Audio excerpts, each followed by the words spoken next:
সবাইকে স্বাগতম আমার চ্যানেলে। আজকে ভাবলাম যে আপনাদেরকে এক জায়গা ঘুরে নিয়ে আসি। এটা মস্কোতে অবস্থিত এই জায়গাটি এবং অসম্ভব সুন্দর। এই প্রাসাদটি সম্পর্কে ইতিহাস আছে, গল্প আছে। আরও যদি বলি নানান ধরনের অ্যাক্টিভিটিস এখানে হয়। সো সব কিছু মিলে আমার কাছে মনে হয়েছে যে মানে যারা রাশিয়াতে ভবিষ্যতে আসবেন বা যারা মস্কোতে আছেন বা মস্কোতে আসবেন অন্য শহর থেকে, এই জায়গাটি না ঘুরলেই নয়। তাই ভাবলাম যে আপনাদেরকেও নিয়ে আসি।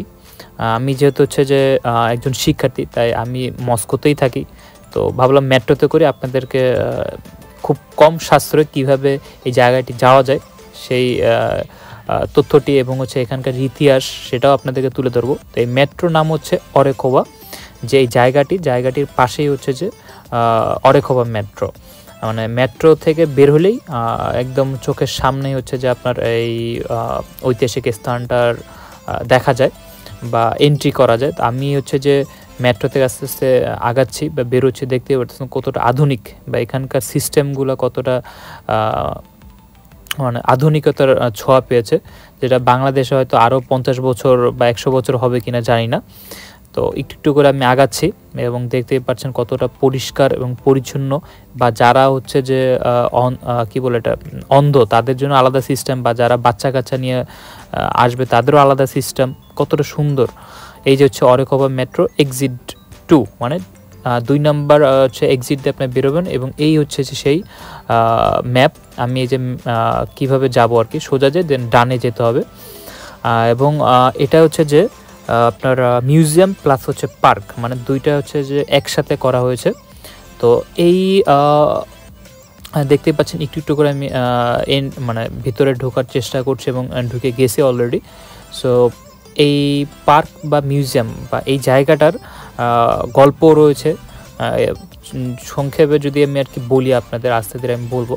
তো এর পাশাপাশি আপনারা দেখেন যে মানে পরিবেশটা কতটা সুন্দর এবং কতটা পরিষ্কার, বা এখানে কোনো আপনার এন্ট্রি ফিও নাই। মানে নর্মালি যদি বলি এত বড় একটা পার্ক, মানে এতটা গুছানো, কিন্তু কোনো ধরনের টাকা পয়সা নেই এন্ট্রি করার জন্য। এবং আমার মনে আছে আমি যখন আরও 5-6 বছর আগে যখন লালবাগের কেল্লা পুরান ঢাকায় যাই আর কি ঐতিহাসিক স্থান দেখার জন্য, যেহেতু এটা একটা ঐতিহাসিক স্থান আমাদের ঢাকা শহরে। সো তখন এন্ট্রি ফি সম্ভবত 20 থেকে 25 টাকা নেয়। কিন্তু এখানে দেখেন যে নর্মালি মানে এতটা সুন্দর, কোনো ধরনের এন্ট্রি ফি নেই। এবং এই যাওয়ার পথে আবার দেখতেছিলাম যে আসলে খুব একটা গেট টুগেদার পার্টি চলতেছে, যেখানে আর কি বয়স্কদের হয়তো কোনো ধরনের তাদের হয়তো স্কুল ফ্রেন্ড হইতে পারে বা কলেজ ফ্রেন্ড, যাই না, যাই হোক আমার কাছে দেখে ভালো লাগছে। এখানে সবাই আর কি বয়স্ক, সবাই এরা নাচ গান করতেছে এবং নাচ গানের যে ডিজে পার্টি সাউন্ড বয়স্করাই আর কি সব সিস্টেম করতেছে। তো দেখে ভালো লাগলো আর কি। সো এবং আরেকটা ব্যাপার আমি আপনাদেরকে দেখাই যে দেখবেন যে এই যে মানে রাস্তার দুই পাশে কত গাছগাছালি। তো এটা দেখে আবার মনে পড়লো যে হচ্ছে বোটানিক্যাল গার্ডেন, যে বোটানিক্যাল গার্ডেনের মধ্যে এরকম কত গাছগাছালি, কিন্তু অনৈতিক কাজকর্ম চলে বোটানিক্যাল গার্ডেনে। এখানে ওই ধরনের কোনো বাজে কাজকর্ম চলে না, কারণ আসলে ছোট ছোট বাচ্চারা আছে, তো এরা কি দেখে শিখবে আর কি।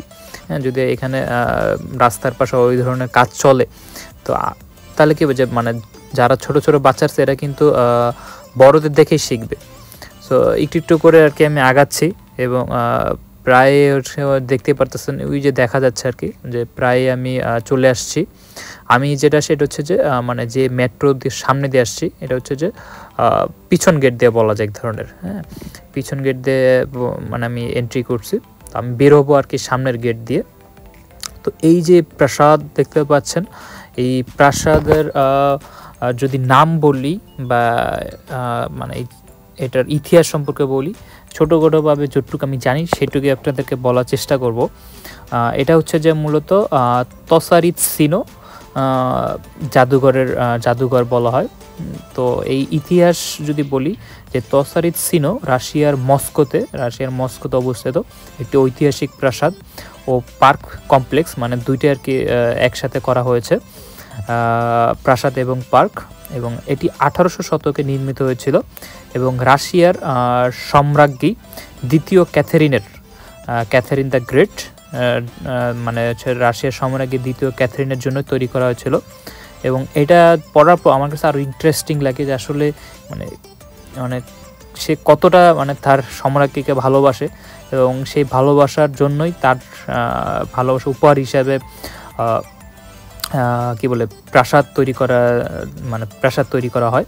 এবং এর প্রাথমিক যদি ইতিহাস বলি, এটা হচ্ছে যে 1775 থেকে 1796 সালের যে এই মানে ইতিহাস, সে যদি মানে আমি যদি বলি আর কি, 1775 সালে যতটুকু বুঝলাম বা আমি পড়ে বসছি যে 1775 সালে সম্রাজ্ঞী ক্যাথেরিন দ্য গ্রেট মস্কোর দক্ষিণ পূর্বাঞ্চলে একটি বড় প্রাসাদ ও পার্ক কমপ্লেক্সের নির্মাণের আদেশ দেন। সেই আমলে সে হচ্ছে যে প্রাসাদ আর পার্ক দুইটা কমপ্লেক্স করে মিক্স করে আর কি নির্মাণের আদেশ দেন এবং এই স্থানের নাম দেওয়া হয় তসারিৎসিনো। এবং এই তসারিৎসিনোর অর্থ হচ্ছে দাঁড়ায় যে রানীর স্থান। মানে মানে তার সম্রাজ্ঞীর বা তার স্ত্রীর জন্যই আর কি এই স্থানটা, সেই হিসেবেই সে নাম দেওয়া হয় তসারিৎসিনো। প্রখ্যাত রুশ স্থপতি মানে এইটার যে হচ্ছে যে আর্কিটেকচার, সেই আর্কিটেকচারের দায়িত্ব দেওয়া হয় ভ্যাসেলি বাজেনভ, এই প্রকল্পের নকশা তৈরি করেন আর কি। সো ক্যাথরিনের নির্দেশে এখানে একটি বড় প্রাসাদ এবং হচ্ছে উদ্যান, পুকুর এবং বিভিন্ন স্থাপত্য নির্দেশন তৈরি করা হয়। তবে এখানে আরেকটি ইন্টারেস্টিং ফ্যাক্ট হচ্ছে, তবে 1785 সালে ক্যাথরিনের প্রাসাদের নকশা পছন্দ না করায় এই যাকে দায়িত্ব দেওয়া হয় ভ্যাসেলি বাজেনভকে বরখাস্ত করা হয়। তার নকশা আসলে পছন্দ হয়নি আর্কিটেকচার। সো পরে আরেক যে আর্কিটেকচার মানে আরেক যে স্থপতি মাদভেই, তার নাম হচ্ছে মাদভেই কাজাকভ, তাকে দায়িত্ব দেওয়া হয় এবং নির্মাণ এবং হচ্ছে যে এবং এরপর 1796 মানে 1775 থেকে 1796 এটা হচ্ছে এটুক পর্যন্ত আসে যে তাদেরকে দায়িত্ব দেওয়া হয়। এবং 1796 থেকে আর 1984 সালের যে ঘটনা বুঝলাম যে এখানে হচ্ছে যে আপনার 1796 সালে ক্যাথরিনের মৃত্যু হয়ে যায়। সো এই মৃত্যুর পর এই তসারিৎসিনো মানে এই যে জায়গাটার নাম তসারিৎসিনো নির্মাণের কাজ বন্ধ হয়ে যায়। পরবর্তী 2 শতাব্দী ধরে এই স্থানটি ধীরে ধীরে ধ্বংসস্তূপে পরিণত হয় এবং পার্কটি অবহেলিত হয়ে পড়ে। সো বুঝতে পারতেছেন যে 1796 সাল থেকে 1984 সাল 200 বছর এখানে একদমই হচ্ছে যে মানে টোটালি কাজ বন্ধ হয়ে যায়, সব কিছুই আসলে ধীরে ধীরে ধ্বংসস্তূপে পরিণত হয়ে যায়। সো এরপর পুনর্নির্মাণের কাজ চলে এবং পুনর্নির্মাণ জাদুঘরে রূপান্তরিত করা হয়। এর মানে এটা আসলে তখন আর প্রাসাদ আর রাখেনি, তখন আস্তে ধীরে এটাকে আপনার হচ্ছে যে মানে জাদুঘর একটা রূপান্তরিত করে। তো 20 শতকের শেষের দিকে সোভিয়েত সরকার, তখন তো হচ্ছে 1984 সাল বলেন বা তখনকার তো সোভিয়েত আমল ছিল, তো সোভিয়েত সরকার তসারিৎসিনোকে সংরক্ষণের সিদ্ধান্ত নেয় এবং 1984 সালে এটিকে state museum of decorative and applied art এর একটি শাখা হিসেবে ঘোষণা করা হয়। তো এরপর 2007 সালে মস্কো সরকার তসারিৎসিনো প্রাসাদ ও পার্ক কমপ্লেক্সে ব্যাপক পুনর্নির্মাণ কাজ শুরু করে। মূল প্রাসাদটি পুনরায় তৈরি করা হচ্ছে আপনার 2007 সালের সেপ্টেম্বরে। এর যে মূল প্রাসাদ, এই যে দেখতে পাচ্ছেন মূল প্রাসাদ, এটা হচ্ছে 2007 সালে হচ্ছে যে জনসাধারণের জন্য উন্মুক্ত করা এবং পুরো পুনর্নির্মাণ কাজ হয়ে যায় আর কি। সো বর্তমান যদি বলি, এই বর্তমানে এই তসারিৎসিনোর এখন বর্তমানে একটি জাতীয় জনপ্রিয় জাদুঘর এবং সাংস্কৃতিক কেন্দ্র হিসেবে এখানে গড়ে উঠেছে। মানে দেখতেই পাচ্ছেন যে কত আগের আমলের। এই যে আমি যে ঘটনাগুলো বললাম যে কবে 2007 সালে হচ্ছে যে উন্মুক্ত করা হয় এবং কবে নাগাদ একটা পরিকল্পনা, সব এই হিস্ট্রিক্যাল প্লেসে আপনার ঐতিহাসিক স্থানে দেওয়া আছে। এই যে যেমন এই যে ব্রিজটা, এটাও ঐতিহাসিক একটা ব্রিজ, মানে অসম্ভব সুন্দর। সো এখানে আপনার হচ্ছে যে গ্র্যান্ড প্যালেস, যেটা হচ্ছে মূল প্রাসাদ, অপেরা হাউস আছে, পার্ক আছে, তারপর হচ্ছে ঐতিহাসিক প্রদর্শনী স্থান রয়েছে। আরও যদি আপনাদেরকে তথ্য দেই, এই যে যেমন হচ্ছে একটা মন্দির খ্রিস্টান চার্চ, এদের চার্চ আছে। মানে আমার কাছে মনে হয়েছে যে মানে একজন কেউ বাদশা থাকে না, একটা এরিয়ার বাদশা, সে আর কি মানে তার প্রাসাদের যতটুকু থাকা দরকার, মানে একটা প্রাসাদের পরে আরও যত ধরনের দরকার। যেমন হচ্ছে যে আপনার একটা যদি মানে থাকে না যে গ্রামগঞ্জে আমার একটা বাড়ি থাকলো, বাড়ির পাশে একটা পুকুর থাকলো, সো এরকম আর কি, যে এই যে যেমন আপনার হচ্ছে একটা প্রাসাদের সামনে হচ্ছে যে আপনার একটা গির্জা, হ্যাঁ, আবার হচ্ছে যে একটু পরে আবার হচ্ছে যে এটার কী বলে ছোটোখাটো পুকুর বা আর্টিফিশিয়ালি হোক যাই হোক, কিন্তু হচ্ছে যে এই যে যেমন একটু একটু পরে আমি দেখাবো যে কত সুন্দর জায়গাটা। এবং হচ্ছে যে এখানে যারা আইসক্রিম বিক্রেতা করছে এগুলো সবই হচ্ছে ওইখানের তত্ত্বাবধানে তারা করছে। সো বাইরের থেকে কেউ চাইলেই এটা করতে পারবে না, বাংলাদেশের মতো না যে রমনা পার্কে ঢুকলাম, যে যার মতো কেনা বেচা করলাম আর হচ্ছে যে মানে নিজের মতো ইয়ে করলাম, ওইরকম কিছু না। এখানে হচ্ছে যে ওদের নির্দিষ্ট কি বলে সব কিছু গুছানো। সো দেখতেই পারতেছেন যে মানে কতটা সুন্দরভাবে আর কি, যেখানে সেখানে না, কেউ যার মতো ময়লা টলা মানে সবাই পরিষ্কার পরিচ্ছন্ন, দেখতেই অসম্ভব সুন্দর। এবং আরেকটা কথা না বললেই নয়, সো এই জায়গাটা আমি যখন আরেকটু রিসার্চ করলাম, দেখলাম যে এখানে চাইলে আপনি হচ্ছে যে ফটোশ্যুট করতে পারবেন, মানে আপনার বিয়ের অনুষ্ঠানে ফটোশ্যুট করতে পারবেন। চাইলে এখানে আপনার বিয়ের যে অনুষ্ঠান, যেমন হচ্ছে যে মানে মানুষ বলে না যে প্রাসাদে অনেকে বিয়ের অনুষ্ঠান করতে চায়, মানে ওয়েডিং যে সেরিমনি করতে চায়, তো সেটাও চাইলে আপনি পারবেন। এবং এটা হচ্ছে যেহেতু মিউজিয়াম, সো মিউজিয়ামে হচ্ছে যে আপনার টাকা লাগে, হ্যাঁ, যেহেতু মানে এই মিউজিয়ামে হচ্ছে যে আপনার টাকা লাগে ঢুকতে, এবং এখানে প্রায়ই মাঝে মাঝে কোনো কনসার্ট হয়ে থাকে, বিভিন্ন অনুষ্ঠান হয়ে থাকে, তো সেইগুলোর জন্য হচ্ছে যে আপনার এন্ট্রি ফি আছে, হয়তো 300-400 ডিপেন্ড করে এক একটা প্রোগ্রামের উপরে। কিন্তু মূলত যে এত বড় যে এরিয়া, এই এরিয়ায় ঢুকতে বা দেখতে আপনাকে কোনো ধরনের এন্ট্রি ফি দিতে হবে না। হ্যাঁ, পাশাপাশি হচ্ছে যেখানে ছোটোখাটো কী বলে এগুলারে ঢাকা শহরে যদি থাকে না 4-5 জনের সিটের কী বলে এগুলারে টেম্পু টাইপের বলা যায় আর কি, যে হ্যাঁ আপনি চাইলে ওই টেম্পুর মাধ্যমে হচ্ছে যে পুরো এরিয়াটা ঘুরে ঘুরে দেখতে পারবেন। হ্যাঁ, সো ওইটাতে টাকা লাগবে।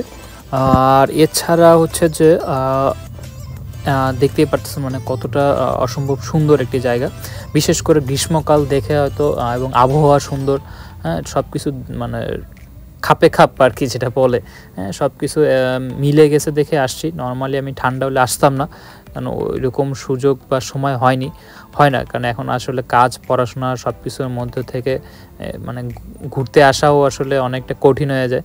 তো তারপরেও ভাবলাম নিজেকে একটু সময় দেওয়া দরকার, মানে ঐতিহাসিক স্থানও দেখা দরকার, আসলে ঘুরলে জ্ঞান বাড়ে। তো সেই দিক থেকে আমার কাছে মনে হচ্ছে যে জায়গাটা আসি, যেহেতু আমি 1 বছর আগে প্ল্যান করে রাখছিলাম, মানে সবসময় মানে একটা জিনিস প্ল্যান করে রাখে আসলে হয় না। তো হঠাৎ করে ভাবলাম যে আজকে যেহেতু হচ্ছে যে আমার বন্ধ, কাজের থেকে বন্ধ হচ্ছে, তো ভাবলাম আজকে চলে যাই এবং দেখে আসি যে এই জায়গাটা আসলে মানে কতটুকু এরিয়া, মানে আপনি মানে ধরতেই পারবেন না যে এত বড় একটা জায়গা। তো ঢাকা শহরে বা অন্যান্য জায়গায় যদি বাংলাদেশের কথা বলি, মানে এত বড় জায়গা নিয়ে আমার মনে হয় না যে এত বড় জায়গা নিয়ে আসলে আদৌ আছে কিনা, বা আমাদের যে রমনা পার্ক, মানে এটাও মনে হয় তার কাছে মানে হয়তো রমনা পার্ক 1 ভাগ হবে, এই জায়গার 1 ভাগ হইতে পারে। হ্যাঁ, তো অসম্ভব সুন্দর। এছাড়াও আরও যদি মানে আপনাদের বলি, আমি হচ্ছে যে আস্তে আস্তে মেইন গেট দিয়ে বের হব। হ্যাঁ, একটু আপনারা দেখবেন যে আমি মেইন গেট দিয়ে বের হয়ে যাব। তো সবার উদ্দেশ্যে মানে যদি বলি যে আপনারা যারা মস্কোতে থাকেন আসবেন এখানে, অসম্ভব সুন্দর একটা জায়গা, এবং চেষ্টা করবেন সবাই মানে দেখার, এবং আসলে দেখলে বুঝতে পারবেন যে কতটা সুন্দর। সো আমি অলরেডি হচ্ছে যে প্রায় মেইন গেটের দিকে আছি। হ্যাঁ, মেইন গেটের দিকে আমি আস্তে আস্তে একটু করে আগাচ্ছি, এবং এখান থেকে আমি বের হয়ে যাব। এই যে সেই মেইন গেটের দিকেই যাচ্ছি, ওই যে দেখতে পাচ্ছেন মেইন গেট থেকে কতটা মানুষ আসলে আসতেছে। সো এবং সবাই চেষ্টা করবেন আমার ভিডিওকে লাইক করার, কমেন্ট করার, এবং আরও যদি ভিডিও দেখতে চান বলবেন, জানাবেন, কোনো ধরনের প্রশ্ন থাকলে কমেন্ট বক্সে জানাবেন, আমি চেষ্টা করব আপনাদেরকে সহযোগিতা করার। এই যে মেইন গেট দেখতেই পারতেছেন কতটা মানুষ এখানে আসছে ঘুরতে, কোনো ধরনের এন্ট্রি ফি ছাড়াই। সো আল্লাহ হাফেজ সবাইকে, আবারও দেখাবে নতুন কোনো ভিডিওতে। সবাই ভালো থাকবেন, সুস্থ থাকবেন।